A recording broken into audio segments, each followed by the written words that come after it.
Hi అండి. అందరికీ నమస్కారం. Welcome to my channel. ఈ వీడియోలో నోషనల్ ఇంక్రిమెంట్ మంజూరు పైన గౌరవ సుప్రీంకోర్టు వారి తుది తీర్పు వెల్లడి. పూర్తి సమాచారాన్ని వీడియోలో తెలుసుకుందాము. వీడియోని ఎక్కడ గాని స్కిప్ చేయకుండా ఎండ్ వరకు చూడండి. అప్పుడే ఇన్ఫర్మేషన్ పూర్తిగా అర్థమవుతుంది. వీడియో చూస్తున్న ప్రతి ఒక్కరు వీడియోకి లైక్ చేయండి ఫ్రెండ్స్.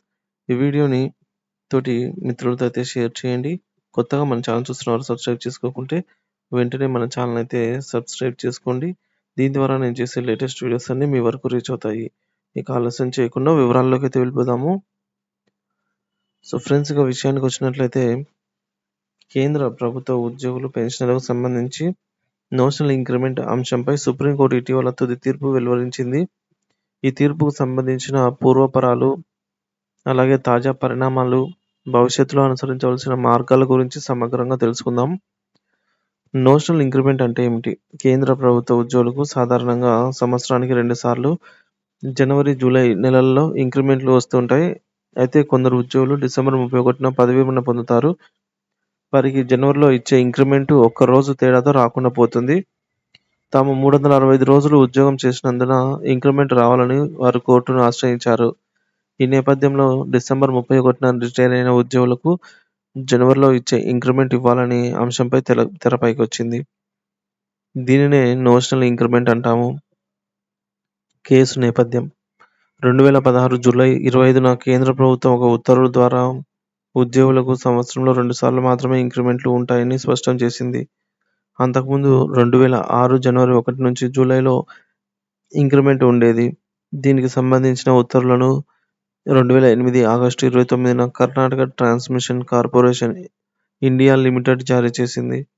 ఈ ఉత్తర్వులను సవాలు చేస్తూ కొంతమంది ఉద్యోగులు, పెన్షనర్లు వివిధ కోర్టుల్లో కేసులు వేశారు.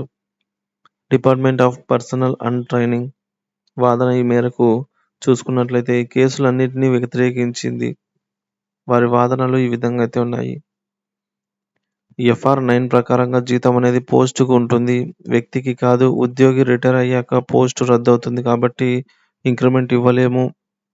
FR 17 ప్రకారం ఉద్యోగి రిటైర్ అయ్యాక పోస్టు రద్దు అయితే పే అండ్ అలవెన్స్లు ఇవ్వలేము. పోస్టు లేనప్పుడు ఇంక్రిమెంట్లు ఎలా ఇస్తామని అయితే ప్రశ్నించింది. FR 24 ప్రకారం ఆ సంవత్సరంలో ఉద్యోగి మంచిగా పనిచేస్తేనే ఇంక్రిమెంట్ వస్తుంది. ఉద్యోగి విధుల్లో లేనప్పుడు అతని పనితీరు ఎలా అంచనా వేస్తాము? దీనికి తోడు ఒక ఉద్యోగి సెలవులో ఉంటే తిరిగి విధుల్లో చేరిన తర్వాతే ఇంక్రిమెంట్ ఇస్తున్నాము అనైతే చెప్పుకొచ్చింది. సుప్రీంకోర్టు తీర్పు పరిణామాలు: సుప్రీంకోర్టు తొలుత 2023 ఏప్రిల్ 1న ఒక మధ్యంతర తీర్పు ఇచ్చింది. కోర్టు కేసులో గెలిచిన వారికి 2023 మే 1 నుంచి పెన్షన్‌లో ప్రయోజనం కల్పించాలని వాదనలు పూర్తయి తుది తీర్పు కోసం ఎదురుచూస్తున్న వారికి 2023 మే 1 నుంచి ఇంక్రిమెంట్ ఇవ్వాలని, అప్పీళ్ల పెండింగ్‌లో ఉన్న వారికి మాత్రమే కేసు పూర్తయిన తర్వాత వర్తిస్తుందని పేర్కొంది. అంతేకాకుండా అప్పటికే డబ్బులు చెల్లించిన వారి నుంచి రికవరీ చేయవద్దని తెలిపింది. అయితే ఈ తీర్పు తుది తీర్పుకు లోబడి ఉంటుందని అయితే స్పష్టం చేసింది. అయితే DOPT దాఖలు చేసినటువంటి రివ్యూ పిటిషనర్ను సుప్రీంకోర్టు కొట్టివేసింది. రివ్యూ పిటిషన్‌లో సరైన ఆధారాలు లేవని, ఆలస్యానికి సరైన కారణాలు చూపలేదని పేర్కొంది. చివరగా 2025 ఫిబ్రవరి 20న సుప్రీంకోర్టు తుది తీర్పు వెలువరించింది. 2023 ఏప్రిల్ 11న ఇచ్చిన మధ్యంతర తీర్పులో కొన్ని సవరణలైతే చేసింది. తుది తీర్పులోని ముఖ్య అంశాలు: కోర్టులో కేసు వేసి గెలిచిన వారికి పూర్తి ఎరియర్స్‌తో పాటు అన్ని పెన్షనరీ బెనిఫిట్స్ ఇవ్వాలి. అప్పీళ్ల పెండింగ్‌లో ఉన్న వారికి వారి కేసుల్లో వచ్చే తీర్పుల ప్రకారం నిర్ణయం ఉంటుంది. ఈ తీర్పు వారికి వర్తించదు. మధ్యంతర తీర్పు తర్వాత ఇంప్లీడ్ పిటిషన్లు, ఇన్వెస్టిగేషన్ పిటిషన్ వేసిన వారికి వారి కోర్టులో అప్లికేషన్ వేసిన తేదీ నుంచి 3 సంవత్సరాలు వెనక్కి వెళ్లి ఎరియర్స్‌తో సహా ఇంక్రిమెంట్స్ బెనిఫిట్స్ ఇవ్వాలి. ఇప్పటికే పేమెంట్ జరిగిపోయి ఉంటే రికవరీ చేయకూడదు. ఏ కోర్టులోనూ కేసు వేయని వారికి కూడా ఈ తీర్పు వర్తిస్తుంది. అయితే వారికి ఎరియర్స్ రావు. ప్రభుత్వం అమలు చేయాల్సి వస్తే 2025 మార్చి 1 నుంచి అమలు చేయాలి. ప్రభుత్వం ఈ తీర్పును అమలు చేయకపోతే ముందుగా ఒక అప్లికేషన్ పెట్టుకోవాలి.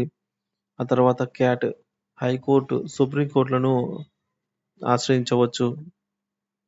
సరైన న్యాయ ప్రక్రియను అనుసరించాల్సి అయితే ఉంటుంది.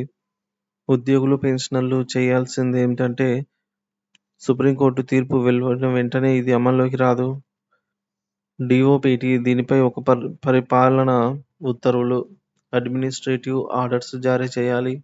దీనికోసం డీఓపీటీను తీర్పును తమ లాయర్‌కు పంపి న్యాయ సలహా తీసుకుంటుంది.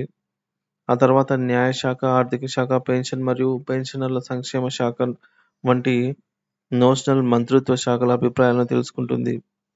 అన్ని శాఖల నుంచి అభిప్రాయాలు వచ్చాక సంబంధిత మంత్రిత్వ శాఖ అనుమతితో ఉత్తర్వులు జారీ చేస్తుంది.